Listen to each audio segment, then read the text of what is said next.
मुझे क्या समझाना है? Centripetal force and centrifugal force. ठीक है, एक एग्जांपल लेते हैं।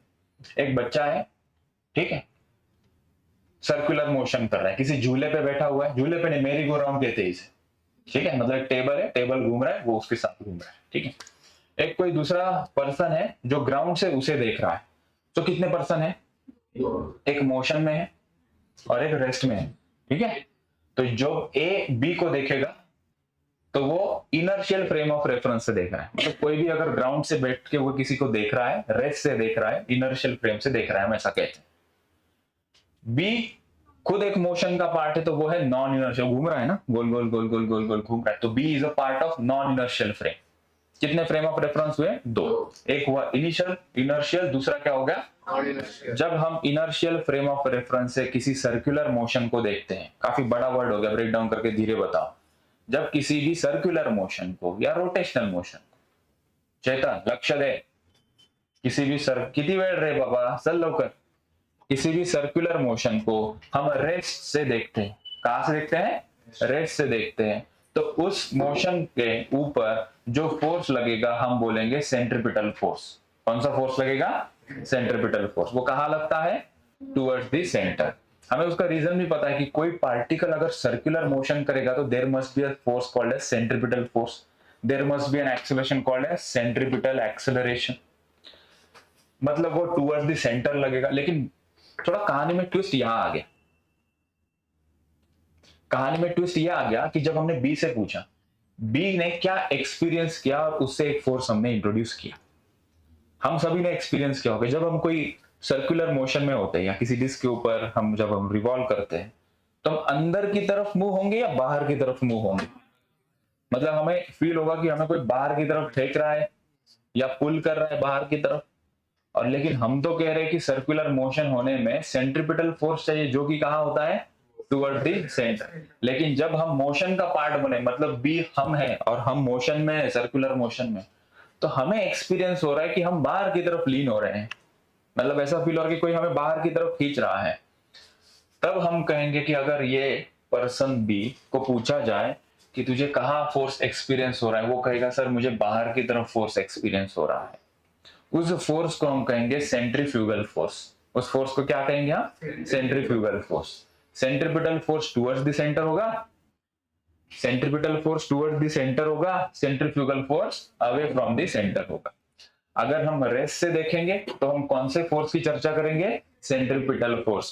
अगर हम खुद मोशन का पार्ट है तो हम आउटवर्ड फोर्स एक्सपीरियंस करेंगे, तो हम कहेंगे कि हमने फोर्स एक्सपीरियंस किया है सेंट्रीफ्यूगल फोर्स। ठीक है, जिसका डायरेक्शन होगा अवे फ्रॉम द सेंटर। ठीक है, ऑलराइट। तो सेंट्रीपिटल फोर्स का तो फॉर्मूला हमारे पास है mv²/r, करेक्ट। तो अगर हम b के रेस्पेक्ट में देखेंगे तो सेंट्रीफ्यूगल फोर्स आएगा और उसका फॉर्मूला क्या होगा? तो सेंट्रीफ्यूगल फोर्स का फॉर्मूला वही होता है जो सेंट्रीपिटल फोर्स का है। क्या है सेंट्रीपिटल फोर्स का फॉर्मूला? mv²/r। तो सेंट्रीफ्यूगल का भी क्या होगा? अभी mv²/r। सेंट्रीफ्यूगल फोर्स एक इमेजिनरी फोर्स है, एक फिक्शियस फोर्स है, या एक स्यूडो फोर्स है, नकली फोर्स है। ठीक है, ये फोर्स हमें बताना क्यों पड़ रहा है? क्योंकि हम आगे चल के न्यूटन के लॉ लगाएंगे। न्यूटन के लॉ लगाने के लिए हमें कुछ फोर्स की जरूरत पड़ेगी। तो अगर ये पर्सन बाहर की तरफ फील कर रहा है कि मैं मूव हो रहा हूं, और न्यूटन का लॉ क्या कहता है? बिना फोर्स लगे कोई बॉडी मूव नहीं हो सकती। तो अगर इसके ऊपर बाहर कोई फोर्स नहीं लग रहा है तो बाहर कैसे मूव हो रहा है? कंफ्यूजन क्रिएट हुआ। इसलिए हमने एक इमेजिनरी फोर्स इंट्रोड्यूस किया जिसका नाम था सेंट्रीफ्यूगल फोर्स। ये बताने से हम न्यूटन के लॉ वहां लगा सकते हैं। अभी न्यूटन के लॉ वहां कैसे लगाना है वो हम आगे देखेंगे। इतनी बात हमें क्लियर होगी। एक एक पॉइंट हम पढ़ लेते हैं सेंट्रीफ्यूगल के रिलेटेड। सेंट्रीपिटल में तो कोई दिक्कत नहीं थी, towards the centre, circular motion में टुवर्ड्स द सेंटर लगता है force, centripetal force. Centrifugal force अगर हम मोशन का पार्ट बने तो हमें वो फील होगा, उस फोर्स को कहेंगे हम सेंट्रीफ्यूगल फोर्स। क्या इसे सेंट्रीफ्यूगल फोर्स महसूस होगा? इसे महसूस होगा, ये जो पार्टिकल मोशन का पार्ट है उसे महसूस होगा। ठीक है, तो अगर इसे लॉज ऑफ मोशन लगाने हैं तो उसे जो फोर्स बताना पड़ेगा उसका नाम है सेंट्रीफ्यूगल फोर्स। एक एक पॉइंट हम पढ़ते हैं कि और थोड़ी क्लैरिटी बने। When a body is rotating a circular path, दो कंडीशन हमने बताई। पहला, to an observer A who is at the ground, ground पे ये वाले ऑब्जर्वर ने देखा, वो कैसा है, रेस्ट पे। टेक्निकल भाषा में वो कहा है, इनर्शियल फ्रेम में है। With will observe a force acts on B, इसने ऑब्जर्व किया कि बी के ऊपर कौन सा फोर्स लगेगा। इसने सर्कुलर मोशन पढ़ा है, इसे पता है सर्कुलर मोशन में एक ही फोर्स लगता है, जो कि लगता है टुवर्ड्स दी सेंटर, ठीक है। और उस फोर्स का नाम था सेंट्रीपिटल फोर्स। जब हम इसके नजरिए से देखेंगे या इसको पूछेंगे या खुद हम बी बन जाएंगे, तब हमें क्या महसूस हुआ। So to an observer be who is the part of the circular motion, खुद एक सर्कुलर मोशन का पार्ट है, घूम रहा है, विल एक्सपीरियंस, कौन, बी विल एक्सपीरियंस क्या, एन आउटवर्ड फोर्स, क्या महसूस हो रहा है उसे, appear to pulling him that force in the outward direction. उसी का नाम हमने क्या दिया, सेंट्रीफ्यूगल फोर्स। और हमने कहा कि इसका फॉर्मूला क्या है, हमने कहा magnitude of centrifugal force is equal to that of the centripetal force. तो कितना होगा मैग्नीट्यूड उसका, या formula mv square by r, ठीक है। ऑलराइट, चल रिपीट हो गई वही स्लाइड, आगे बढ़ाता हूं, ठीक। तो कितना सेंट्रीफ्यूगल फोर्स लगेगा, जितना सेंट्रीपिटल फोर्स लग रहा है, that is mv square by r। नीचे और एक पॉइंट बोला गया, centrifugal force is an imaginary force which has to applied as a concept only। Centrifugal force एक इमेजिनरी फोर्स है, इसको एज अ कॉन्सेप्ट की तरह हम अप्लाई करेंगे। कब, कोई बॉडी रोटेट हो रही है, और हम कहां से देख रहे हैं उस बॉडी को, नॉन इनर्शियल फ्रेम से देख रहे हैं। क्यों, हमें वो फोर्स बताना है ताकि हम वहां पे क्या लगा पाए, न्यूटन के लॉ लगा पाए, कुछ चीजें सॉल्व करने, ठीक है। चलो अब हमें न्यूटन का लॉ लगाना है कुछ चीजें सॉल्व करने में, वो कंडीशंस क्या क्या है वो समझते हैं। यहां पे एक केस हम लेते हैं, एक स्ट्रिंग है, स्ट्रिंग के नीचे एक छोटा सा मास हमने हैंग कर दिया है। तो कोई एक वायर है क्या किसी के पास, चार्जिंग केबल है किसी के पास, मेरे पास है लेकिन इससे काम नहीं बनेगा, दिख रहा है एडेप्टर केबल।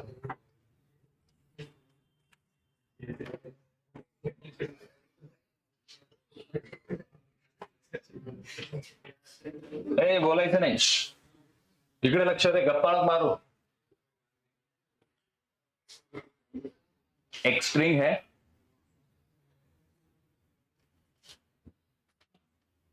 दिख रही है स्ट्रिंग,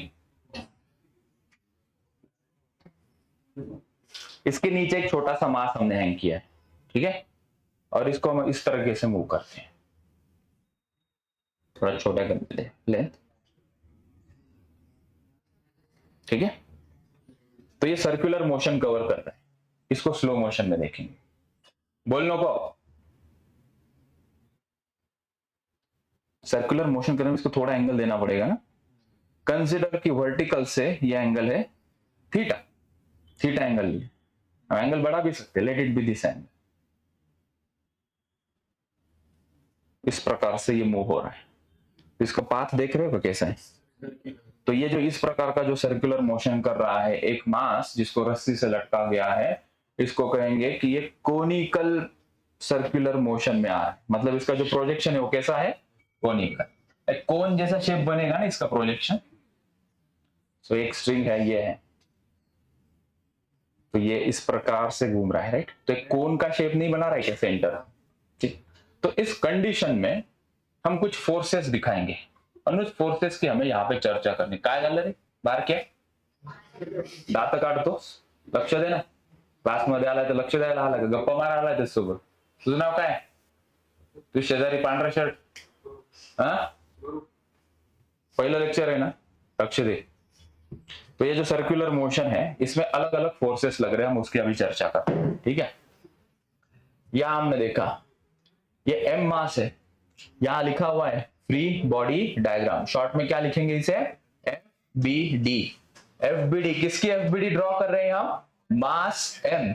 ये एफ बी डी ड्रॉ करने से हमें फोर्सेस मिलेंगे, और फोर्सेस को सॉल्व करने से हमें कुछ वेलोसिटी मिलेगी, और वो फॉर्मूला हमें क्वेश्चन में लगाना है।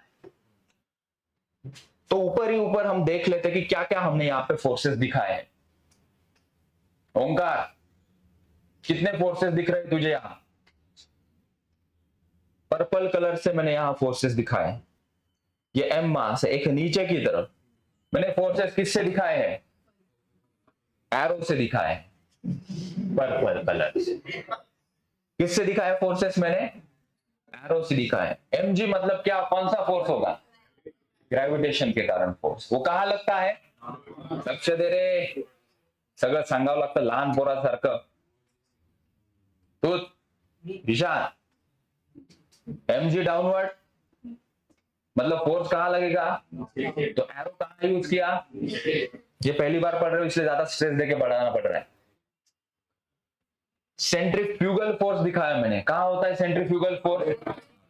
सेंट्रीपिटल दिखाते तो टूवर्ड्स दिखाते, तो हम यहाँ पे जो भी फोर्सेस दिखाएंगे वो नॉन इनर्शियल फ्रेम वाले से दिखाएंगे, मतलब हम सेंट्रीफ्यूगल वाला फोर्स दिखाएंगे जो कहां होता है? अवे होता है। ठीक, हम यहाँ क्या बताने की कोशिश कर रहे हैं कि इस m मास के ऊपर कितने सारे फोर्सेस लग रहे हैं।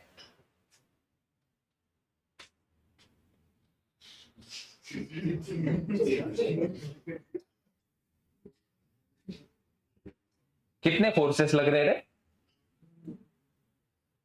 गधे ध्यान दे, कितने फोर्सेस लग रहे हैं? कौन से? एक mg, दूसरा सेंट्रीफ्यूगल जो बाहर की तरफ है, स्ट्रेस करेंगे हम इकडे बघ, बाहर की तरफ है सेंट्रीफ्यूगल फोर्स, और एक तीसरा फोर्स है, वो टी से दिखाया है, उसका नाम है टेंशन। उसका नाम क्या है? टेंशन एक प्रकार का फोर्स है जो क्रिएट होता है स्ट्रिंग के अंदर। तो यहां पे स्ट्रिंग है, ओके। ये m मास नीचे क्यों नहीं गिर रहा है? रस्सी ने उसे पकड़ के रखा है, रस्सी ने उसके ऊपर फोर्स लगाया है, इसलिए तो वो m मास नीचे नहीं गिर रहा है, राइट। तो रस्सी ने जो फोर्स लगाया उस फोर्स का नाम क्या है? टेंशन फोर्स, या सिंपली उसको क्या कहेंगे हम? टेंशन। जैसे mg का डायरेक्शन कहां है? हमेशा डाउनवर्ड ही रहेगा। फोर्स का mg का डायरेक्शन हमेशा कहां रहेगा? डाउनवर्ड। बचपन में उसी mg को तुम वेट कहते थे, तो ये एक फोर्स है। वेट एक प्रकार का क्या है? फोर्स। मास और वेट होता है, मास का यूनिट केजी, वेट का यूनिट न्यूटन। सेंट्रीफ्यूगल से तो मुलाकात अभी हो गई है। तीसरा जो फोर्स है टेंशन, उसका डायरेक्शन देखो मैंने कहा दिखाया है, इस डायरेक्शन में दिखाया है, ठीक है। उस डायरेक्शन को लिखने का तरीका हम समझते हैं, ठीक।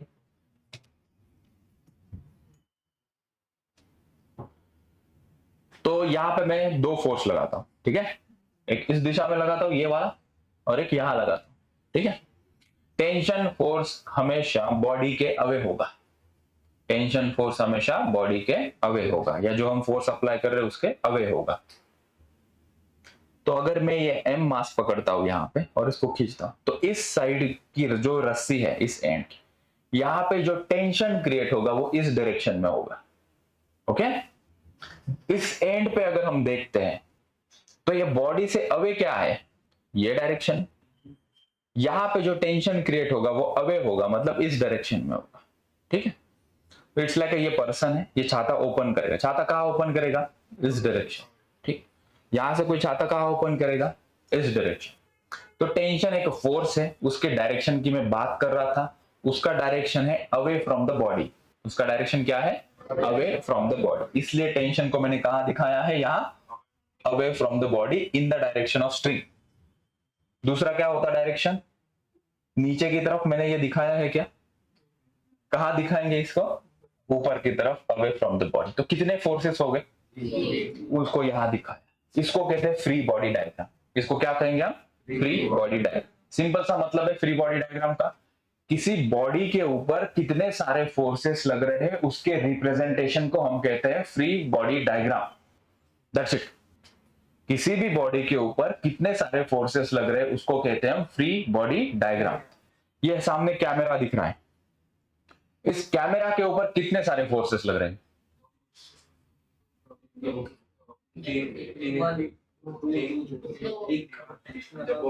सोचो कितने सारे फोर्सेस लग रहे हैं कैमरा के ऊपर? मुझे भी लग रहा है दो फोर्सेस लग रहे हैं। नको इकडे बघ, क्लास मध्ये अभ्यास करायला आलाय ना, काय करतोय मग? कितने सारे फोर्सेस लगेंगे इस कैमरा के ऊपर? कौन से? ग्रेविटेशनल mg डाउनवर्ड, ये भी एक प्रकार की स्ट्रिंग ही है, वो एक फोर्स क्रिएट करेगी, उसी के कारण तो लटका हुआ है ना ये, वो कहा फोर्स होगा ऊपर, तो टी ऊपर, T is the tension created by this rod और string, consider it as string, और एक mg नीचे। क्या ये दोनों फोर्स के बावजूद ये मूव हो रहा है क्या? रेस्ट में ही है ना कैमरा, मतलब mg जितना फोर्स लगा रहा है उतना ही टेंशन ऊपर फोर्स क्रिएट कर रहा है, मतलब ये दोनों फोर्स का जो नेट फोर्स है वो कितना होगा? 0 होगा। तो इसका एक्सेलरेशन कितना हुआ? क्योंकि ये रेस्ट में है, ठीक है। इसकी डिटेल चर्चा लॉग ऑफ मोशन। मेरे ऊपर कितने फोर्सेस लग रहे हैं? लग तो एक ही रहा है सर, कौन सा? mg। अगर एक ही फोर्स लग रहा है मेरे ऊपर डाउनवर्ड, तो मैं नीचे क्यों नहीं जा रहा हूं?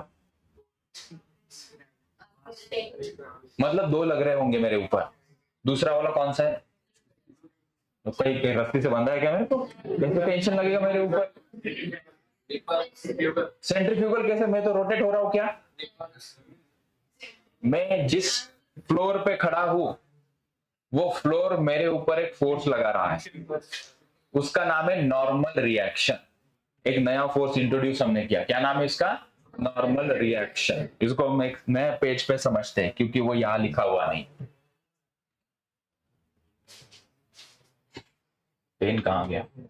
कोई पेन दे दो मुझे, है क्या उधर?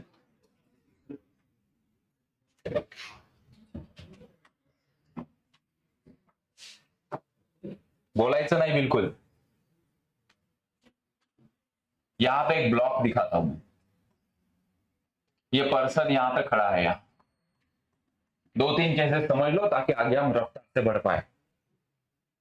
इस पर्सन का मास है m, एक कोई टे बोलो नको, टेबल पे ही इज स्टैंडिंग, ठीक है। इसके ऊपर कितने फोर्सेस लग रहे थे? एफबीडी ड्रॉ करनी है मुझे, फ्री बॉडी डायग्राम ड्रॉ करनी है मुझे। अभी हमने डिस्कस किया दो फोर्सेस लगेंगे। जब हम फ्री बॉडी डायग्राम ड्रॉ करेंगे तो हम क्या करेंगे? एक छोटा सा पॉइंट दिखाएंगे, ये as it is diagram draw करने की जरूरत नहीं है, इंसान को दिखाने की, ना टेबल दिखाने की जरूरत नहीं है, एक रिप्रेजेंटेशन में एक डॉट दिखाएंगे, कंसिडरिंग ये वो आदमी है, डायमेंशन 0 कर दिया, उसको फ्री कर दिया बॉडी से, नाम में ही मतलब है फ्री बॉडी डायग्राम, बॉडी से को फ्री कर दिया। अभी बता तेरे ऊपर कितने फोर्सेस है? एक नीचे, क्या लिखते हैं इसे? और ये टेबल, और इसके बीच में एक्शन रिएक्शन कुछ होगी ना, तो आदमी के ऊपर कितना फोर्स लग रहा है? हमने कहा टेबल लगा रहा है। कहां लगा रहा है टेबल उसके ऊपर फोर्स? अपवर्ड डायरेक्शन में। उस फोर्स को कहेंगे नॉर्मल रिएक्शन। दो बॉडीज जब कांटेक्ट में आती है तो वो एक दूसरे के ऊपर फोर्स लगाती है। मेरा सवाल यहां पे ये है, अर्पित, ये बॉडी ने टेबल के ऊपर फोर्स लगाया नहीं लगाया? यस, इसी कारण उस टेबल ने उस बॉडी के ऊपर फोर्स लगाया। एक्शन इक्वल टू रिएक्शन नहीं होता है क्या? मतलब इस आदमी ने टेबल के ऊपर नीचे की तरफ फोर्स लगाया तो टेबल ने उसको रिएक्शन दिया, कहा दिया? अपवर्ड डायरेक्शन में। तो हम कौन सा फोर्स दिखा रहे हैं दिव्या? और वो किसके ऊपर लग रहा है? उस पर्सन के ऊपर। So we are interested in कि उस पर्सन के ऊपर कितने फोर्सेस लग रहे हैं, ना कि टेबल के ऊपर कितना लग रहा है। क्लियर हुई है थोड़ी बात? इसलिए हमने इस आदमी के ऊपर फोर्स जो बताया है वो अपवर्ड में हुआ, उसका नाम क्या दिया हमने? Normal reaction. मतलब दो नए फोर्स से हमें मुलाकात हुई, ठीक है। चलो और एक कड़ी जोड़ते हैं इसे रिलेटेड टू फोर्स। पीछे आते हैं, इस डायग्राम को एक बार फिर से ड्रॉ करते हैं, उसकी एफबीडी ड्रॉ करते हैं और उसके ऊपर चर्चा करते हैं। क्या थी वो डायग्राम? बोलो नको बिल्कुल, मला जर तू सापडला ना सोडणार नाही। कैसे डायग्राम थी? यहां पे हमने दिखाया था mg, यहां कौन सा था? P था, और यहां पे था सेंट्रीफ्यूगल फोर्स जिसको हम mv²/r लिखेंगे। ये एंगल क्या था? थीटा, ठीक है। अब इस बॉडी को फ्री करते यहां से। खरं सांगतो, सापडलं ना सोडणार नाही मित्रा, बिलकुल बोलू नको माझ्या पाठीमागे। 3 फोर्सेस दिखाएंगे यहाँ। पहला कौन सा? ये तीनों फोर्सेस है, पॉइंट दिखाया mg, जो वहां पे गया वैसे ही करेंगे। यहाँ पे mv²/r। टेंशन कहाँ है? अभी इसके आगे की बात सुनो। इन फोर्सेस को लेकर हमें इक्वेशन बनाना है। क्या क्रिएट करना है हमें? इक्वेशन बनाना, ठीक है। यहाँ पे एंगल है थीटा, थोड़ा ज्योमेट्री का इस्तेमाल करेंगे, ये चीजें आगे जो समझा रहा हूं उसमें काम में आएगी। अगर मैं यहां से कुछ इस प्रकार से एक लाइन खींचता हूं, क्यों खींचता हूं समझ में आए, बस मुझे बताना ये एंगल थीटा, तो ये भी कितना होगा? इसको क्या कहते थे बचपन में? Alternate angle. जो ऐसा दो पैरेलल लाइंस के बीच में अगर हम एक ऐसे लाइन खींचते तो उनके वर्टिकली अपोजिट एंगल इक्वल होते। सिंपल पहचान है, ऐसा जेड बन रहा है तो ये दो एंगल इक्वल होते। क्या मैं यहां पे दिखा, बोलने को ये थीटा होगा। अभी इसके कंपोनेंट्स लेंगे आप, मतलब वेक्टर में हमने कुछ कंपोनेंट्स पढ़ा था, राइट? जहां पे एंगल होता है वो वाला कंपोनेंट कॉस होता है और उसका दूसरा वाला साइन होता है, ठीक? तो यहां पे ये कंपोनेंट आएगा टी कॉस थीटा और दूसरा कंपोनेंट यहां आएगा, वो क्या होगा? T sine theta. तो ये प्रकार होते हैं किसी भी फोर्स के दो टुकड़े करने के। जहां से एक एंगल दिया है वो वाले कंपोनेंट को टी कॉस थीटा टुकड़ा लिखेंगे एंड दूसरा इसका कंपोनेंट होगा टी साइन। वो रीजन हमें पता है कि यहां पे ही क्यों लिया है ये, क्योंकि ये जो ओरिजिनल फोर्स टी है वो मिडल में आना चाहिए। तो क्या कभी ऐसा होगा क्या, इसके दो कंपोनेंट एंगल दिया है थीटा, दिस इज टी, तो ये हमने लिख दिया टी कॉस थीटा और टी साइन थीटा यहां आएगा क्या? वो यहां ही आना है। कोई एक तीसरा फोर्स समझाने के लिए थोड़ी प्रैक्टिस भी हो जाएगी। अगर दिया है, इसको मैंने लिखा है ए, तो ये क्या हो जाएगा? ए कॉस थीटा और दूसरा ऊपर आएगा क्या? नीचे नीचे आएगा। इसको क्या लिखोगे? ए साइन थीटा, ठीक है। तो हमने सीखा कि फ्री बॉडी डायग्राम क्या होता है, फोर्सेस के डायरेक्शन क्या होते हैं और इसको एक ही पॉइंट से कैसे दिखाना है और उसके कंपोनेंट हमने। अभी सवाल यह आएगा कि सर ये कंपोनेंट क्यों कर रहे हो, यहां पे ये कंपोनेंट क्यों लिख रहे हो आप? ये हमारा है पेंडुलम, ठीक है, जो सर्कुलर मोशन कर रहा है। इस घड़ी पे इसके ऊपर टोटल फोर्सेस कितने लगे? हमने कहा 3, ये 1 2 3। अभी इससे हमें कुछ इक्वेशंस लिखने हैं, इसलिए हमने इसके टी के दो कंपोनेंट किए, T cos theta and T sine theta. क्यों कंपोनेंट किया? क्योंकि हमें वर्टिकल और हॉरिजॉन्टल डायरेक्शन में फोर्सेस चाहिए थे। केतन तुझे बता रहा हूं आखिरी बार, तेरा ध्यान नहीं है। कितने फोर्सेस थे हमारे पास? 3 फोर्सेस थे, उसमें से टी का ही दो कंपोनेंट हमने किए। mg को ना कुछ हाथ लगाया ना mv²/r को कुछ हाथ लगाया, क्योंकि ये ओरिजिनली वर्टिकल था, mv²/r ऑलरेडी हॉरिजॉन्टल था। तो जो ऑलरेडी वर्टिकल और हॉरिजॉन्टल फोर्सेस है उनको कुछ नहीं करना है। जो किसी थीटा एंगल पे इंक्लाइन फोर्सेस है उनके दो कंपोनेंट ले लेंगे। वो कंपोनेंट लेने से हमें इसके वर्टिकल और हॉरिजॉन्टल फोर्सेस मिल गए। अभी इसको देखने की जरूरत नहीं। तो टोटल मेरे पास अभी 1 2 3 4 फोर्स, ओरिजिनल 3 थे, इसके दो टुकड़े बन गए तो 4 हो गए अभी फोर्सेस। तो हम अभी लिखेंगे ऊपर वाला फोर्स इक्वल टू नीचे वाला फोर्स, है ना? जैसे मेरे ऊपर दो फोर्सेस लग रहे थे, नॉर्मल रिएक्शन ऑन mg, तो नेट फोर्स मेरे ऊपर कितना लगेगा वो कैसे निकालेंगे? ऊपर वाला फोर्स माइनस नीचे, तो n माइनस mg। क्या मैं मूव हो रहा हूं कि इसके बावजूद भी? इसको इक्वल टू क्या लिख दिया मैंने? 0। तो क्या हुआ? n equal to mg। वैसे ही अगर हम यहां देखते हैं तो हमें क्या मिला? दो इक्वेशन यहां बनेंगे, एक वर्टिकल डायरेक्शन का और एक हॉरिजॉन्टल डायरेक्शन का। तो हॉरिजॉन्टल डायरेक्शन का अगर मैं इक्वेशन लिखूं तो वो हो जाएगा t sin theta is equals to mv²/r और दूसरा हो जाएगा t cos theta is equals to mg। जैसे ये दो इक्वेशन मिल जाएंगे, अगर मैं इसे डिवाइड कर देता हूं तो t और t चला गया यहां से, साइन बाय कॉस क्या हो जाएगा? tan थीटा, यहां से m और m चला जाएगा, v²/rg मिलेगा। कितने टेंजेंशियल वेलोसिटी से इसको हम घुमा रहे हैं वो फॉर्मूला हमें यहां से मिल गया और वो निकालने के लिए ही हमें वो फ्री बॉडी डायग्राम फोर्सेस का डायरेक्शन जानना था। और यहां से आगे हमें क्वेश्चन मिलेंगे।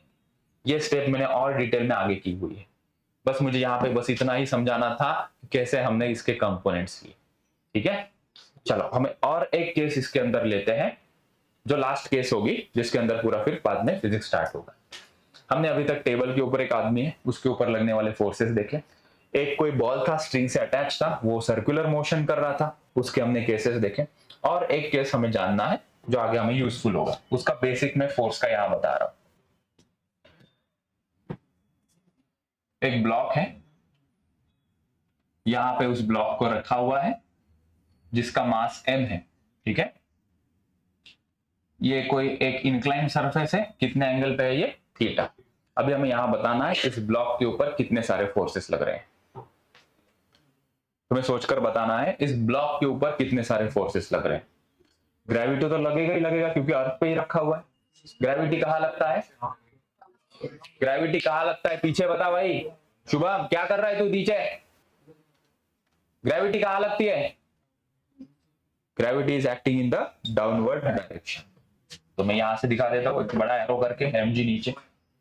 दूसरा और कौन सा फोर्स लग रहा है इसके, स्मूथ सरफेस है। ये कैसा है, फ्रिक्शन वाला भी हम केस लेंगे। ये कैसा सरफेस है, स्मूथ सरफेस है, तो फ्रिक्शन लगेगा क्या, नहीं, ये फिसलेगा बॉल नीचे। और कौन सा फोर्स यहाँ पे जो लग रहा है इसके ऊपर, नॉर्मल रिएक्शन। नॉर्मल रिएक्शन कहां लगेगा, समृद्धि कहां लगेगा बेटा, अपवर्ड नहीं लगेगा। वेरी गुड, कहां लगेगा नॉर्मल रिएक्शन, इस डायरेक्शन में लगेगा नॉर्मल रिएक्शन। क्यों इस डायरेक्शन में, नॉर्मल रिएक्शन बता रहा हूं अभी, सरफेस के परपेंडिकुलर होता है। लास्ट टाइम सरफेस कैसा था, हॉरिजॉन्टल था, तो नॉर्मल रिएक्शन कैसा लगा। अब इस बार सरफेस टेढ़ा हो गया तो इसके परपेंडिकुलर ये डायरेक्शन होगा। तो ये सरफेस है, इस सरफेस के कांटेक्ट में हमारा ब्लॉक है, उसके परपेंडिकुलर डायरेक्शन में हमने फोर्स दिखाया, उसका नाम है नॉर्मल रिएक्शन। और कोई फोर्स है यहाँ, तो there are only two forces acting in this diagram. एक कंडीशन और लगा लेते हैं इसके सामने, सेम चीज है और उसके अभी कंपोनेंट्स भी लेने बाकी है। ये थीटा है, ये ब्लॉक है, यहां पे हम नए फोर्स को इंट्रोड्यूस करेंगे, फ्रिक्शन। रफ सरफेस जब होगा तभी फ्रिक्शन आएगा। दो फोर्सेस जो अभी ऑलरेडी यहां पे दिखा है वो लिख लेता हूं मैं, mg, यहां पे n। बॉल की टेंडेंसी या किसी ब्लॉक की टेंडेंसी क्या है, वो नीचे फिसलेगा या ऊपर जाएगा, नीचे आएगा।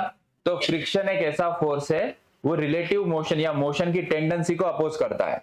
तो यहाँ मोशन की टेंडेंसी क्या है, नीचे आने की कोशिश करेगा ये। तो इस मोशन के एग्जैक्टली अपोजिट डायरेक्शन में फोर्स लगेगा जिसका नाम होगा फ्रिक्शन। स्मॉल एफ, इसका लेटर हम दिखा देंगे, उसका भी कुछ फॉर्मूला होगा। ठीक है, वो कुछ फॉर्मूला है, हम लॉज ऑफ मोशन इस चैप्टर में देखेंगे, लेकिन इस चैप्टर में उसका थोड़ा कनेक्शन है तो उसका बैकग्राउंड देना बहुत जरूरी है। आप फ्रिक्शन फोर्स डायरेक्टली प्रोपोर्शनल होता है नॉर्मल रिएक्शन के ऊपर। इसके पीछे कुछ रीजन है, कैसा अलग सा लग रहा है ये, फ्रिक्शन फोर्स यहां, नॉर्मल रिएक्शन यहां, लेकिन फ्रिक्शन फोर्स नॉर्मल रिएक्शन के ऊपर डिपेंड करता है। ठीक है, अभी एक केस से हम इसको समझते हैं। रोहन लक्ष्य दे,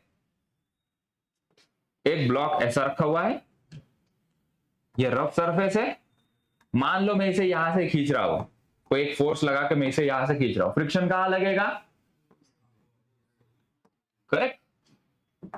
इसमें नॉर्मल रिएक्शन ये होगी, हमारा ये सरफेस ऐसा है, ये नीचे आ रहा है ग्रेविटी के कारण, नॉर्मल रिएक्शन यहां पे, फ्रिक्शन कहां लग रहा है, पीछे। किसमें ज्यादा फ्रिक्शन लगेगा ऐसा लग रहा है, वो डिसाइड कैसे करेंगे, उसके लिए लगेगा नॉर्मल रिएक्शन किसमें ज्यादा है। जिसमें नॉर्मल रिएक्शन ज्यादा होगी मतलब दबाव उसमें ज्यादा होगा ना, जिसमें दबाव ज्यादा होगा वहां ज्यादा फ्रिक्शन लगेगा। अगर मेरे इस हाथ का इस हाथ के ऊपर दबाव ज्यादा है तो फ्रिक्शन ज्यादा लगेगा, अगर मैं लाइटली मेरे हाथ को रखा है तो फ्रिक्शन कम लगेगा। तो ये जो दबाव है वो that is nothing but the normal reaction. जिस केस में नॉर्मल रिएक्शन ज्यादा रहेगी उस केस में फ्रिक्शनल फोर्स की वैल्यू ज्यादा होगी। ठीक है, तो इसलिए हमने कहा कि F is directly proportional to क्या होता है, N। इतना डिटेल में नहीं जाना है हमें, वो इस चैप्टर में चले जाएंगे। इतना याद रखो अभी, friction force is directly proportional to normal reaction है। जब हम प्रोपोर्शनलिटी साइन हटा देते हैं तो एक कोई कांस्टेंट आता है, यहां पे उस कांस्टेंट का लेटर लिखेंगे हम म्यू। क्या रीड करेंगे इसे, म्यू, और ये आगे क्या है, N। ठीक है, हमारा फ्रिक्शन फोर्स का एक फॉर्मूला यहां पे तैयार हुआ, almost we are done. Frictional force का फॉर्मूला लिखा हमें mu into N, 1-2 minute time spend करते इसको। म्यू को नाम देना था सर कांस्टेंट, नहीं कांस्टेंट का भी तो नाम हो सकता है, इसका नाम है कोएफिशिएंट ऑफ फ्रिक्शन। इसका नाम क्या है? कोएफिशिएंट ऑफ फ्रिक्शन, ठीक है। एक कांस्टेंट है और इस कांस्टेंट को कोई यूनिट नहीं है, नो यूनिट। इसका कोई यूनिट है क्या? नहीं, इसका यूनिट नहीं है, ये एक नंबर है, it is just a number less than 1। इसकी वैल्यू क्या होगी? फॉर एग्जांपल म्यू दिया है 0.1, म्यू होगा 0.8, म्यू होगा 0.76, म्यू कभी ऐसा नहीं होगा 1.7 ना, म्यू की वैल्यू माइनस भी नहीं होगी ना ही वो ग्रेटर देन 1 होगी। म्यू की वैल्यू काय रे काला शर्ट आदित्य, बता जल्दी, लास्ट स्टेटमेंट क्या बोला मैंने, बोल जल्दी, कुठे लक्ष आहे? त्याच्यासाठी आलो आपण क्लासमध्ये टाइमपास करायला। What is mu? उभा राहा पटकन, सांग पटकन, व्हॉट इज म्यू? म्यू का नाम क्या है पूरा? उभा रहा, इकडे बघ, म्यू ची व्हॅल्यू काय? क्या हाल करके रखा है खुद का, इतना सीरियस माहौल करने के बाद भी तू ध्यान नहीं दे पा रहा है आदित्य, ये हाल है तेरा, बैठ नीचे। So what is mu?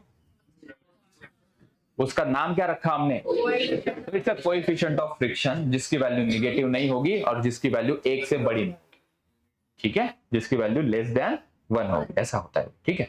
मतलब हमें क्वेश्चन में दिया है। और बॉडी अगर रेस्ट में है, बॉडी अगर रेस्ट में है तब जो फ्रिक्शन लगता है उसको कहते हैं स्टैटिक फ्रिक्शन।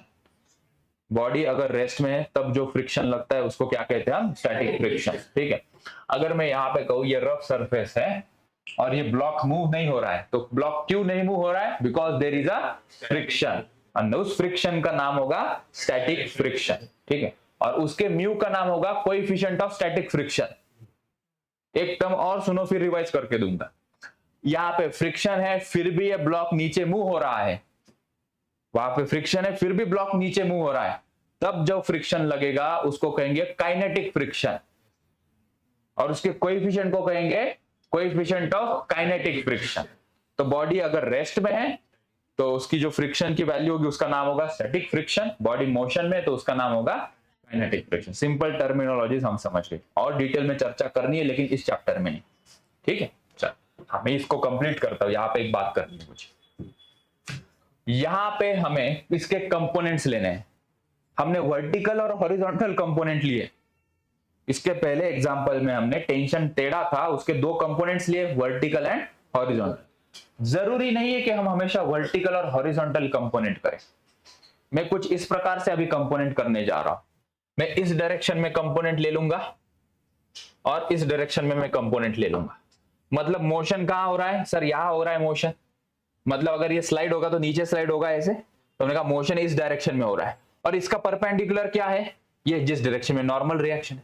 तो मैं सभी फोर्सेस इस डायरेक्शन में चाहता हूं, अगर मैं सभी फोर्सेस इस डायरेक्शन में चाहूंगा तो जो इस डायरेक्शन में नहीं होंगे उनके कंपोनेंट लेने पड़ेंगे। कौन नहीं है इस डायरेक्शन में? मतलब यहां पे मुझे किसके कंपोनेंट लेने हैं? मतलब इसको तोड़ना है मुझे किस डायरेक्शन में? ये और ये डायरेक्शन में, ठीक। तो उसके लिए हम क्या करेंगे? कुछ ज्योमेट्री करनी पड़ेगी। यहां एक लाइन में ऐसे खींचता हूं, इसके 2 कंपोनेंट क्या ऐसे बन सकते हैं क्या? एक ये और एक ये, क्या ऐसे 2 कंपोनेंट बनेंगे इस mg के? नहीं सर, आप तो बेसिक रूल ही फॉलो नहीं कर रहे हैं। What is basic rule? ये मिडल में चाहिए ना, बीच में चाहिए, मिडल नहीं बीच में चाहिए, कहीं पे भी वो बीच में चाहिए। तो क्या ऐसा बन सकते हैं क्या? मतलब तुम समझ गए, अभी एक कंपोनेंट ये हो और दूसरा कंपोनेंट ये हो, राइट। तो हमें mg के ये 2 टुकड़े करने, वो करने के लिए थीटा लगेगा ना, लेकिन थीटा तो ये है, मुझे ये थीटा चाहिए, ये वाला थीटा चाहिए हमें ये कंपोनेंट करने के लिए। उसकी तैयारी करते हैं अभी, ठीक है। ये थीटा ढूंढने से ये थीटा कैसे मिल रहा है देखते हैं, ठीक है। उसके पहले एक बात समझो, ये इसके परपेंडिकुलर है, बराबर? यस और नो? कितना एंगल बन रहा है इसके बीच में? करेक्ट, ये 90 है, बराबर? ओके। क्या मैं ये भी कह सकता हूं कि ये भी 90 है? देखो थोड़ा इसको ड्रॉ कर लो इस प्रकार से, हाँ कि हाईलाइट करता रहे, ये 90 है, देख लो है? ओके। अगर मुझे ये एंगल मिल जाए, ये इतना वाला एंगल मिल जाए, तो 90 माइनस ये एंगल करूंगा तो ये मिल जाएगा। और देखना वो थीटा आ रहा है, बता रहा हूं कैसे। ये एंगल थीटा है, ये कितना है? 90। ये mg का जो ओरिजिनल वाला था कितना है? ये 90। ये कितना होगा? टोटल 180 एडिशन होती है, 90 plus theta plus x equal to 180, तो देखेंगे तो ये आएगा 90 माइनस थीटा, करेक्ट? और ये टोटल कितना है भाई साहब? ये टोटल कितना है? 90 डिग्री, करेक्ट? तो ये कितना होगा? तो हम देखा ये कितना होगा सर? ये टोटल कितना है? 90। ये टोटल कितना है? उसमें से इतना हटा देंगे, माइनस करेंगे 90 माइनस थीटा, तो ये होगा 90 माइनस 90 प्लस थीटा, तो 90 90 उड़ गया, ये कितना आ गया? थीटा। ये एंगल कितना मिला मुझे? थीटा। ठीक है।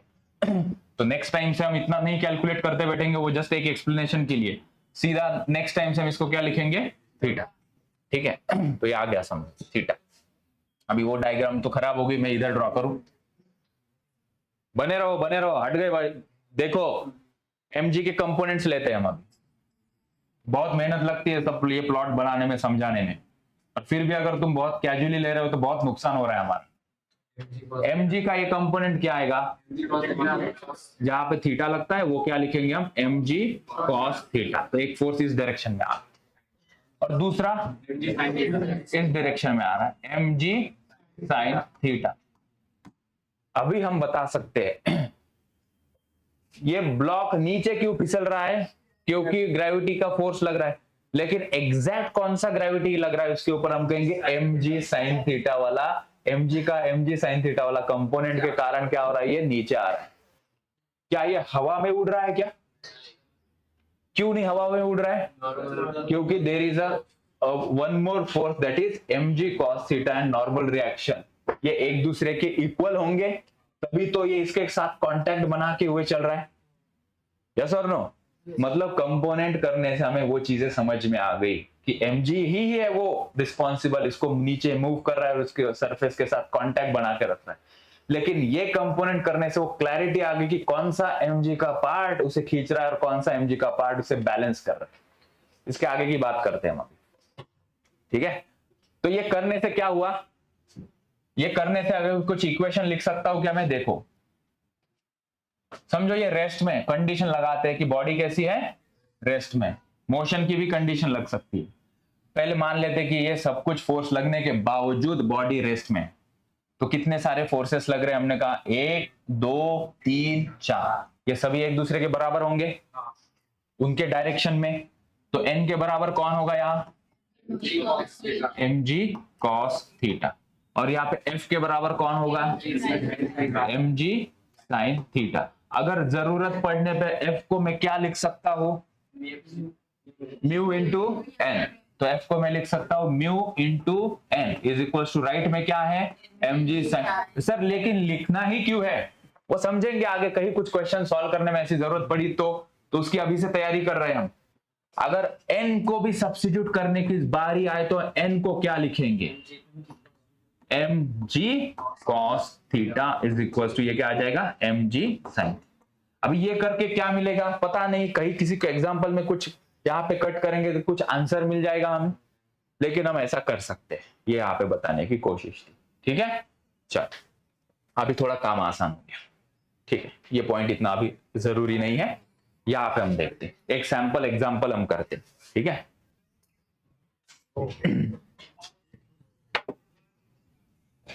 तो एक यहाँ पे स्ट्रिंग है, बातें नहीं करनी यहाँ पे, देखना कुछ लिखना भी नहीं है, क्या हलचल हो रही है? अर्पित लक्ष्य दे बेटा, ओके ना? एक ही है, मला तो काहीतरी असं हालतो, काहीतरी पिऊन आलाय वाटतं.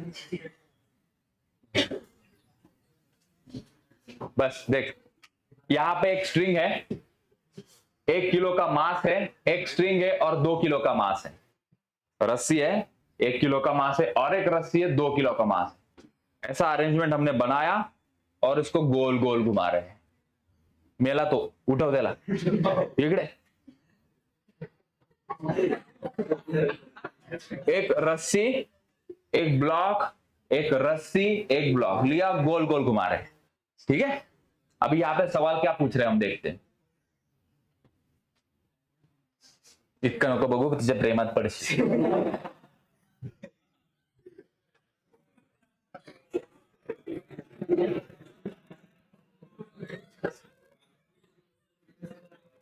बरोबर.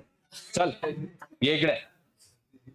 तो 2 ब्लॉक है, 2 अलग अलग रस्सी हमारे पास है, दोनों को लेके हम गोल गोल घुमा रहे हैं. बग इकडे. हम अभी एफबीडी ड्रॉ करेंगे और एफबीडी ड्रॉ करने से बहुत सारे क्वेश्चन कैसे सॉल्व होते हैं वो देखें. बहुत जरूरी है, आगे के 3-4 चैप्टर की तैयारी है ये. इसके आगे तुरंत मैं लॉज ऑफ मोशन सिखा रहा हूं. ठीक है. This is the last part of circular motion. तो हम अभी फ्री बॉडी डायग्राम निकालेंगे. हमें क्वेश्चन में पूछा गया है find out the tension in the string. लिखा हुआ है यहाँ पे T1 एंड T2. कितने स्ट्रिंग हमारे पास है? एक ये और एक दूसरी वाली. ठीक है. इसको गोल घुमा रहे हैं. हमें बोला गया है कि जो एंगुलर वेलोसिटी इन दोनों की वो कितनी है? 2 रेडियन पर. अगर ये दोनों साथ में चलेंगे तो दोनों की ओमेगा सेम होगी. यस और नो? थोड़ा पीछे आते हैं हम. पीछे आपने कुछ लिखा था सर. ये इस एग्जाम्पल में समझो एक कोई रॉड है, रॉड को मूव कर रहे हैं. बोलो को इस पोजीशन से इस पोजीशन पे रॉड को हम लेकर आ रहे हैं. तो इसमें हम 2-3 चीजें मेंशन करते हैं. रॉड के पास जब रोटेट होगा भाई साहब, बहुत सारी चीजें होगी. एक्सेलरेशन होगा, वेलोसिटी होगी, डिस्प्लेसमेंट होगा, एंगुलर डिस्प्लेसमेंट होगा. हमने अलग अलग लिखा यहाँ. ये तीनों एंगुलर क्वांटिटीज है और ये तीनों लीनियर क्वांटिटीज. ए जब ए से बी जाएगा, ठीक है, ए से ए डैश जाएगा, बी से ये बी डैश जाएगा. किसने ज्यादा डिस्टेंस कवर किया रे? मतलब एस बी ज्यादा होगा. जो सेंटर से जितना दूर होता है उसकी वेलोसिटी उतनी ज्यादा होती है. तो किसकी वेलोसिटी ज्यादा होगी? हमने उस दिन देखा था कि अगर 2 रनर से यहां से चलेंगे, दोनों को सेम टाइम में कवर करना है डिस्टेंस, तो बाहर वाले को तेज चलना पड़ेगा ना. तो सेंटर से जितना दूर होंगे उतनी वेलोसिटी ज्यादा होगी. एंड द सेम थिंग कि उतनी उसकी टेंजेंशियल वेलोसिटी भी ज्यादा होगी. लेकिन ये सभी लोग साथ में चल रहे हैं, उसी के कारण उनका angular acceleration, angular displacement and angular velocity same होगी. ये अगर 30 डिग्री का एंगल बनाएगा तो ये भी कितना एंगल बनाएगा? इसकी 5 रेडियन पर सेकेंड स्पीड होगी तो दूसरे की भी कितनी होगी? मतलब सभी एंगुलर क्वांटिटीज पूरे सर्कुलर मोशन में सेम होंगे. सेम लॉजिक इसको यहां कहीं लगाया. 1 kg और 2 kg जब गोल गोल घूमेंगे तो दोनों की एंगुलर वेलोसिटी सेम नहीं होगी क्या? वही कॉन्टेक्स्ट हमने यहां लगाया. काम की बात करते हैं हम. अभी फ्री बॉडी डायग्राम ड्रॉ करते हैं. ऋग्वेद इकडे बघ. तो कितने बॉडीज है यहां? 2 बॉडीज है. स्ट्रिंग को बॉडी नहीं मानते. 1 किलो एंड 2 किलो. तो जितनी बॉडी होंगी उतनी फ्री बॉडी डायग्राम हम बनाएंगे. 2 बॉडीज है, 2 बॉडीज की फ्री बॉडी डायग्राम बनाते हैं. Free body diagram of 1 kg. ये क्वेश्चन समझ गया? मतलब मेरा काम काफी हल्का हो जाएगा, तुम्हारा भी काम हल्का हो जाएगा और इजी लगेगा सब चीजें. ये डिफिकल्ट होगा तो पूरा आगे का 1 महीना डिफिकल्ट लगेगा भाई. तो इस बिग इन्वेस्टमेंट, इसलिए मैं रिकॉर्ड भी कर रहा हूँ ये चीज. तो 1 किलो की free body diagram and 2 kilo की फ्री बॉडी डायग्राम हमने सेपरेट सेपरेट निकाली. ठीक है. नाम में ही है ना फ्री बॉडी डायग्राम, तो फ्री करना पड़ेगा. इस डायग्राम से 1 किलो और 2 किलो को सेपरेट किया. 1 किलो को कैसे दिखाया मैंने, 2 किलो को कैसे दिखाया मैंने, और इसके ऊपर कितने फोर्सेस लग रहे हैं वो मैं बता रहा हूं अभी. 1 किलो के लेफ्ट में और राइट में स्ट्रिंग है. इधर छाता खोलेंगे, T1 लेफ्ट में दिखाएंगे. ये स्ट्रिंग राइट में, यहां से आएंगे, यहां पे छाता खोलेंगे. छाता खोलेंगे का क्या मतलब हुआ यहाँ? मतलब हम टेंशन इस फोर्स का डायरेक्शन बता रहे हैं कि अवे फ्रॉम द बॉडी होगा. तो ये वाली जो स्ट्रिंग है वो 1 kg के ऊपर लेफ्ट में फोर्स लगाएगी और ये जो इधर वाली स्ट्रिंग है 1 kg को राइट में फोर्स लगाएगी. बस इतना याद रखना है कि जब भी हम टेंशन का फोर्स दिखाएंगे वो बॉडी से दूर दिखाएंगे. और कौन सा फोर्स है 1 kg के ऊपर? ये सर्कुलर मोशन कर रहा है, मतलब सेंट्रीपिटल फोर्स होगा, और हम इसके पॉइंट ऑफ व्यू से देखेंगे तो सेंट्रीफ्यूगल फोर्स यहां बताएंगे, जिसका डायरेक्शन क्या होता है, अवे फ्रॉम द, इसलिए हमने बाहर दिखाया। मैं mv स्क्वायर बाय आर भी लिख सकता हूं, या इसे mr ओमेगा स्क्वायर भी लिख सकते हैं, दोनों सेम ही फॉर्मूले हैं। यहां ओमेगा के टर्म में लिखा था, इसलिए हमने इसको लिखा mr ओमेगा स्क्वायर। ठीक, व्हाट इज r हियर, इस सेंटर से इस 1 किलो का डिस्टेंस, जो कि कितना लिखेंगे हम, चलो अभी हम 2 kg की एफबीडी ड्रॉ करते हैं। हाँ, फिर इसे बाद में सॉल्व किया जाएगा, आंसर मिल जाएगा। हाँ, एफबीडी ड्रॉ करने का समझते हैं पहले। 2 kg के ऊपर कितने फोर्सेस लग रहे हैं, 2 kg से डायरेक्टली जो स्ट्रिंग अटैच है उसी का टेंशन लिखना है बस। कौन सी स्ट्रिंग अटैच है 2 kg से, ये T2 वाली, उसके लिए डायरेक्शन कहां लिखेंगे, लेफ्ट में लिखेंगे, क्योंकि स्ट्रिंग यहां है, उसका अवे ये होगा। तो T2 का डायरेक्शन कहां लिखा मैंने, यहां। सर आपने 1 kg का लिखा था तो T2 का डायरेक्शन राइट में लिखा था, तो बात तो सही है ना, 1 kg के राइट में थी वो स्ट्रिंग, इस 2 kg के लेफ्ट में है, इसलिए T2 को लेफ्ट में लिखा गया। ये कहां से आया रे, ये कौन सा फोर्स है, सेंट्रीफ्यूगल फोर्स। ठीक है, मतलब ये फोर्स इक्वल टू ये फोर्स लिखेंगे हम, क्यों लिखेंगे, क्या ये यहां जा रहा है, क्या ये यहां जा रहा है, क्या क्यों नहीं जा रहा है, क्योंकि ये और ये फोर्स क्या होंगे, एक दूसरे के इक्वल। हाँ, ये गोल घूम रहा है, लेकिन ये डिस्टेंस चेंज हो रहा है क्या, तो हमने किया T2 इक्वल टू ये वाला फोर्स, M2 गिवन था 2 kg, R2 को क्या लिखा है, उसके सेंटर से यहां तक का डिस्टेंस 2 मीटर इंटू 2, ओमेगा कितना है 2, उसका स्क्वायर 4 इंटू 4 कितना होगा 16, यहां लिखते हैं। तो M2 कितना था 2, R2 कितना था 2, ओमेगा कितना था 2, उसका स्क्वायर 4 इंटू 4 कितना आ गया 16। ठीक, इससे मुझे T2 मिल गया। T2 यहां पे भी लग रहा है ना, जो T2 यहां होगा वही T2 यहां लगेगा। पहले हम ये इक्वेशन कैसे लिखा है वो समझ, T1 लेफ्ट में है, लेफ्ट वाले force equal to T2 plus M1 R1 square, वहां से T2 मिल गया है कितना 16, प्लस मास कितना है इसका 1 इंटू रेडियस 1, ओमेगा कितना है 2 का स्क्वायर, तो 16 प्लस 4 कितना आ गया ये 20 न्यूटन। मतलब फ्री बॉडी डायग्राम समझना इसलिए जरूरी था ताकि हम कैलकुलेट कर पाए कि कौन से फोर्स कहां लग रहे हैं और वहां से अननोन चीज हमें मिले। तो किसमें ज्यादा टेंशन लग रहा है, T1 में कितना है 20, T2 में कितना है 16 न्यूटन। क्लियर है, समझ में है किस प्रकार से फ्री बॉडी डायग्राम में से प्लॉट करते। आगे इसको लेकर आ गए, अभी हल्का हो गया discussion. School circular motion in horizontal plane, अभी यहां से सर्कुलर मोशन शुरू करते हैं। अभी तो बस हम बेसिक कॉन्सेप्ट पढ़ा रहे थे, व्हाट इज एफबीडी, फोर्स का डायरेक्शन क्या है, F equal to mu N का मतलब क्या है, नॉर्मल रिएक्शन क्या होती है, कैसे कंपोनेंट लेना, अभी काम की बात यहां से करेंगे। हमें 2 पार्ट में सर्कुलर मोशन देखना है, एक हॉरिजॉन्टल सर्कल और एक वर्टिकल सर्कल। ठीक है, front load washing machine horizontal circular motion है या वर्टिकल सर्कुलर मोशन, मतलब सामने से जो वॉशिंग मशीन ऐसे घूमेगा वो कौन सा सर्कुलर मोशन, वर्टिकल, और टॉप लोड वाला वो हॉरिजॉन्टल सर्कल। अभी ये जो हम ये ले रहे हैं वर्टिकल है या हॉरिजॉन्टल है, हमने स्ट्रिंग लिया ऐसे घूम रहा है ना, तो this is horizontal circular motion. तो सबसे पहले हम हॉरिजॉन्टल सर्कुलर मोशन को डील करेंगे और फिर हम हेडेक लेंगे वर्टिकल सर्कुलर मोशन का। ठीक, सो इसको कोनिकल पेंडुलम कहते हैं। किसी थीटा एंगल पे हमने स्ट्रिंग लिया और यहां से इसको घुमा रहे हैं, जैसे मैं अभी इसे घुमा रहा था। कितने फोर्सेस है अभी बच्चे जान चुके सर, mg नीचे t, यहाँ इसके कंपोनेंट्स भी ले लिए, ये t cos थीटा और ये t sin थीटा। तो ये डायग्राम बन गई। ये क्या ड्रॉ किया हमने, फ्री बॉडी डायग्राम। ठीक, ऊपर वाला फोर्स इक्वल टू, क्योंकि ये m ऊपर नीचे जा रहा है क्या, यहाँ और यहाँ जा रहा है क्या, वही है, वो ऐसा घूम रहा है। तो ये इन सभी फोर्सेस के कारण वो बैलेंस्ड है, दोनों को इक्वल किया। ये मैंने करके बताया था ना ऊपर, तो इन दोनों को हमने डिवाइड किया, डिवीजन की लाइन ड्रॉ किया, टी और टी चला गया। क्यों डिवाइड किया, हमें कुछ कैलकुलेट करके आंसर चाहिए था, फॉर्मूला चाहिए था। Sine theta by cos theta क्या होता है, tan थीटा आ गया। मास और मास चला गया, ऊपर क्या बचा r ओमेगा स्क्वायर, नीचे क्या बचा g। ठीक है, ठीक है, तो ओमेगा क्या मिला मुझे, ओमेगा स्क्वायर उधर रहने दिया, g उधर चला गया, g tan थीटा, r नीचे आ गया, स्क्वायर रूट डाल दिया, ओमेगा आ गया under root g tan theta upon r। ठीक है, v इक्वल टू क्या होता है, आर ओमेगा, ये रिलेशन हमने देखा था, ओमेगा वहां से आया है, आर को अंदर भेजा तो आर क्या हो गया, कोई भी टर्म अगर ऐसे लिखी हुई है तो क्या उसको अंडर रूट आर स्क्वायर नहीं लिख सकते क्या?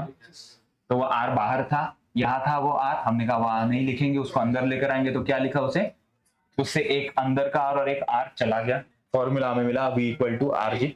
मतलब उसकी जो टेंजेंशियल वेलोसिटी है किसी भी इंस्टेंट पे, उसका फॉर्मूला मिल गया हमें आर जी टैन थीटा।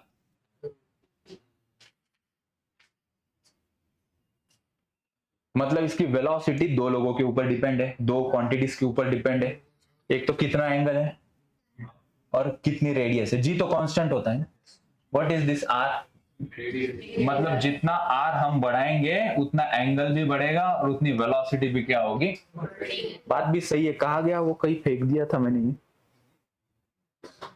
हाँ ये यहाँ,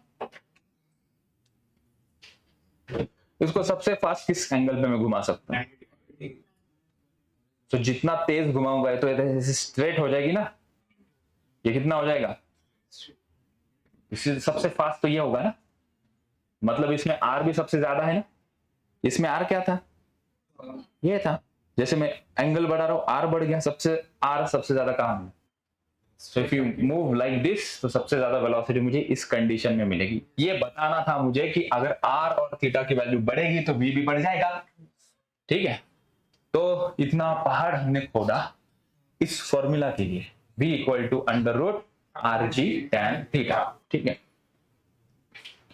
ये वाला पोर्शन अभी इतने कम समय में नहीं होगा, एक छोटा पॉइंट होगा जो कम समय में हम कवर कर पाएंगे, ठीक है।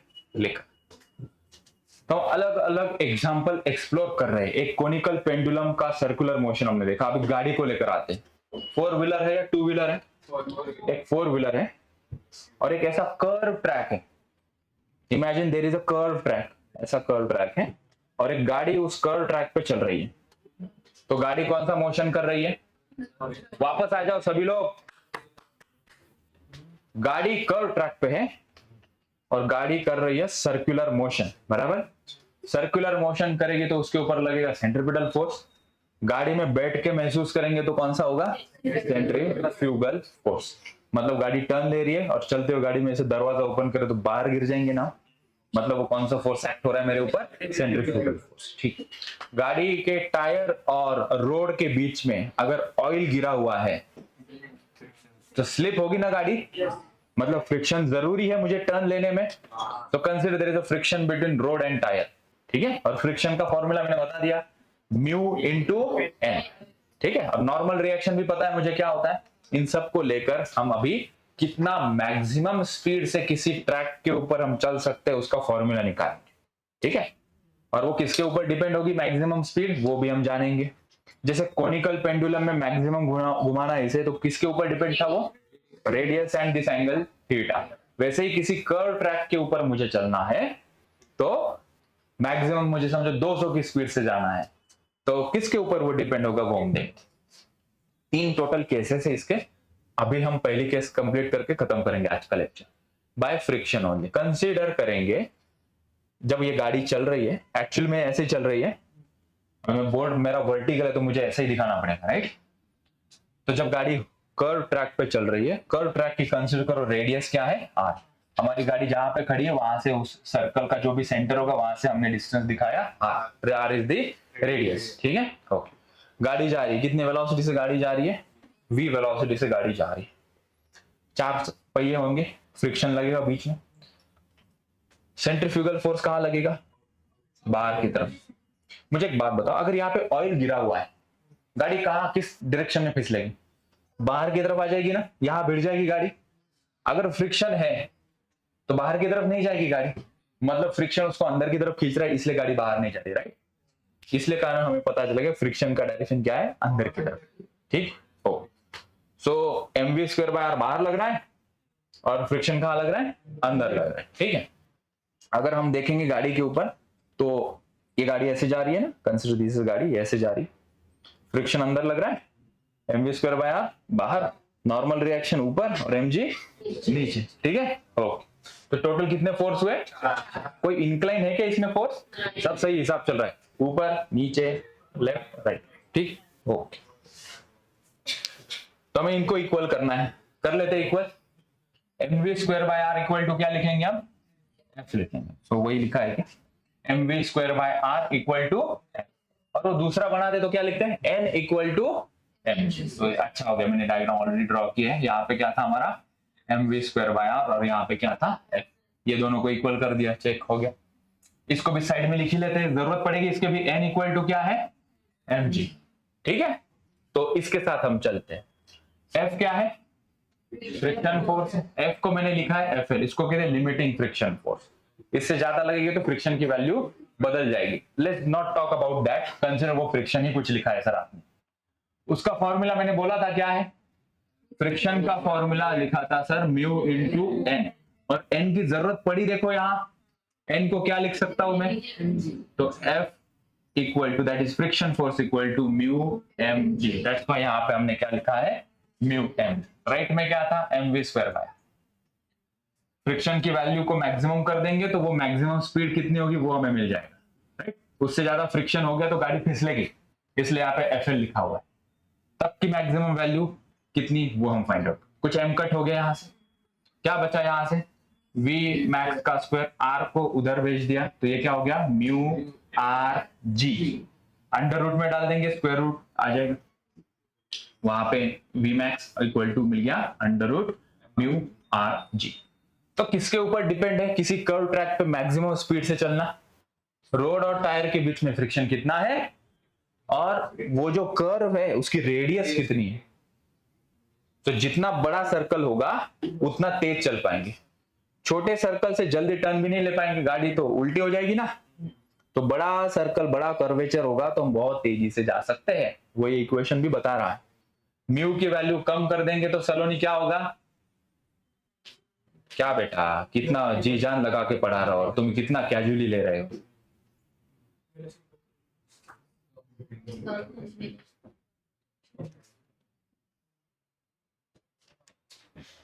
म्यू की वैल्यू बढ़ाने से क्या होगा, बढ़ जाएगी ना, क्योंकि ग्रिप ज्यादा मिलेगी रोड और टायर के बीच में, तो हम ज्यादा स्पीड से चल पाए। ये तो मैक्सिमम हो गई। सेफ स्पीड क्या होगी, उससे थोड़ा कम चलो। तो सेफ स्पीड क्या होगी, मैक्सिमम से थोड़ा कम स्पीड से चलो। मतलब मैक्सिमम अगर 180 है, 179 या उससे जो भी कम होगा that will be the safe speed. Clear है बात, यस। तो that is the today's lecture, बस हो गया, बाकी कल पढ़ेंगे।